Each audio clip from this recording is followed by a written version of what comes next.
Loosen up your painting style through play and experimentation. Learn to love unpredictable paint flow and embrace happy accidents through these fun 10-minute exercises. I'll be using watercolor, watercolor paper, and found natural elements from my backyard. Let me show you how. I gathered some materials outside. I went and gathered some different leaves. Now the snow has melted, so I was able to get these leaves. I found some grass and also some ferns. I also have some watercolor and some watercolor paper. So to loosen up through play and experimentation. So we're going to learn through discovery and learn to embrace accidents. And I encourage you to give yourself a no expectation, just have fun experiment. I'm going to be using some watercolor paper, fine grain, and I'm going to get a few pieces out. I think I'm going to be using a lot of pigment to, if you are a watercolor painter, you know that the colors tend to get less intense in color when they dry. So I plan to use a lot of pigment because I'll also be using a lot of water. So first off, let's I want to try and make some imprints of some natural material, some leaves or something here in the foreground. I don't have a lot of expectations other than I want to play with color and I want to see what happens when I do this. My expectations are that I won't be able to control everything that happens, and that's actually a good thing, because once in a while we need to remind ourselves to actually learn to embrace the process more than the end result, right? So I got some I'm reusing these plastic canisters here which have had yogurt in them. So I'm gonna make a really intense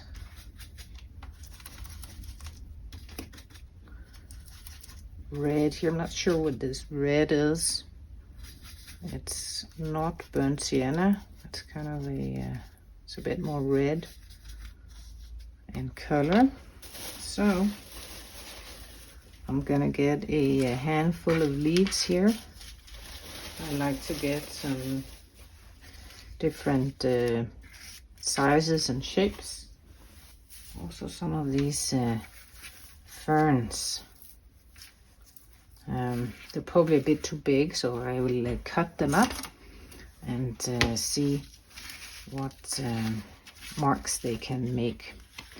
So as I haven't done this before, and this is brand new to me, so you're actually seeing this experiment live as well. But the idea is that I want to make some marks on here, and I'm not sure because I haven't tried this before. I'm not sure which is the best way, if I should paint on here and press it against here, or if I should let it run and lift. So I'll do a combination and just play along. I could also maybe moisten some of the part of the paper so that it gives kind of an uneven feeling here. So let's see, let's try and make some I'm gonna try and paint the color on here and then press it against the paper. And let's I tried to find leaves that were still somewhat moist because they're more flat. If they are bending up like this, they're more difficult to press against the paper, I assumed. So this is a nice kind of mixture of those. And let's try and mix these up. I would like a contrasting color, so maybe some yellow ochre over here. Try and get a lot of paint on here. Just gonna try and put it randomly around and maybe let it run and mix a bit.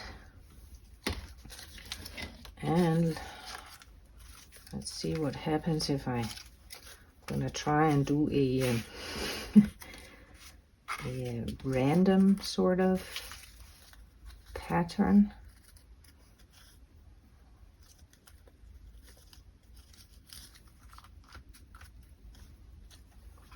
I think probably my paint needs to be even darker because it's already a bit faint. Let's get some of these ferns in here also.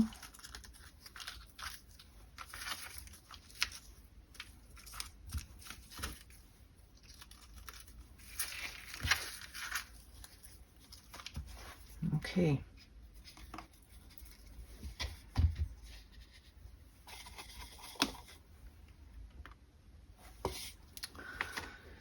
Let's get some more yellow in here.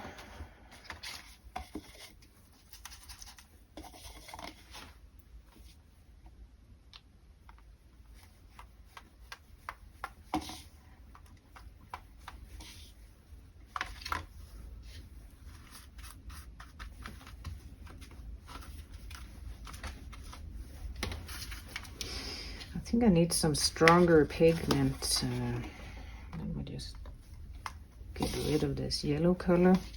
Maybe I could try adding a kind of a dark, I think maybe a cool color, because I had the red and the yellow color there.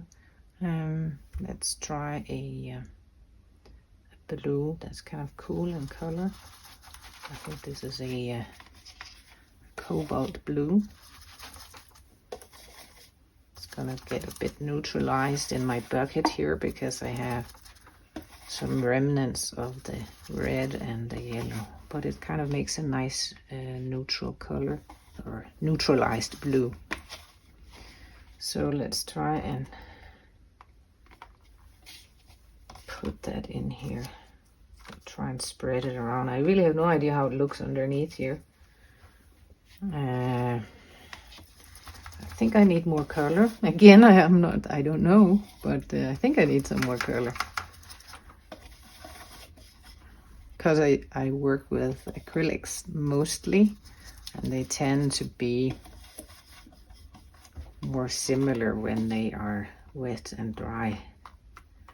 So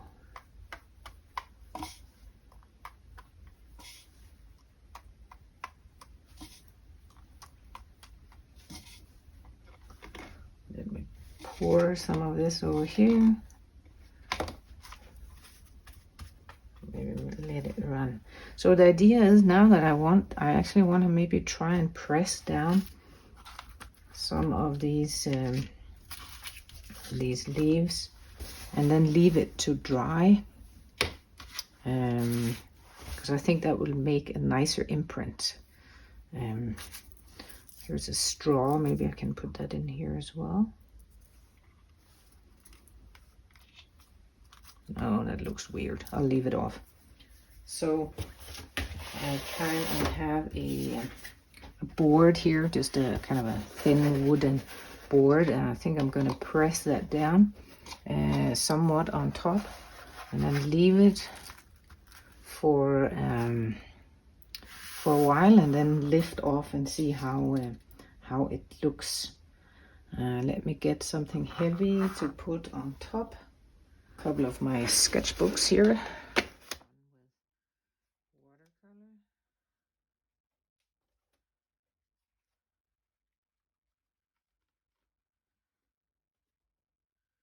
And of course this is the exciting part where I remove and see if I got something. Definitely got some patterns of some type.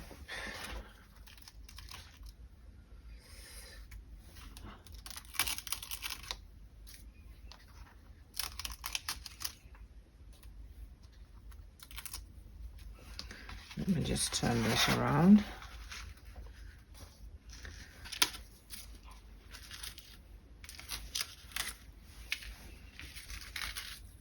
Oh, that turned out quite nicely. I still some leaves stuck on here. I definitely think I got some interesting effects here. The fern just looks lovely. I wish it was a bit bigger, but I could of course extend it a bit using just painting it on there. Here also some interesting impressions of leaves, and I could go in with a pen or with more watercolor and enhance certain areas. I decided I wanted to try a different approach on this one. I wanted to extend the corner down here with the fern, so I put some water, just clean water, on the corner down here, and then I had a fern and I brushed on some cobalt blue watercolor paint on the fern itself and pressed it down against the paper here, and then just put a heavy sketchbook on top, and then once it was dry I could peel away and reveal this print down here. It's very different from the top part as the approach was different, but I really like it. And I also went ahead and did a few more of these paintings using watercolor on watercolor paper. I think I found that the trick was to use a limited palette, so 2 to 3 colors, and because they will mingle and create new colors and new shades, which will result in some very interesting effects and colors as well. I also made this one, and you can see some imprints of the ferns and of the leaves over here. So what can you use these paintings for? You can go in with some gesso and cover up areas that you don't like, for example. You can develop them further using watercolor or pen and ink. You can also cut or rip the pieces and use them as collage pieces for your artwork. You can cut them out and make art cards, or you can keep the pieces you like and stick them in your studio journal to remind you of the color combinations that you discovered and also the interesting marks that you made. If you want to step into painting looser and making your painting routine more fun and enjoyable, don't forget to download the free guide, 5 Proven Ways to Loosen Up Your Painting Style. In the guide, I share 5 great ways to loosen up your paintings, and you can start using the steps today to improve and gain momentum immediately. So see the link below for the free guide, and thank you very much for watching.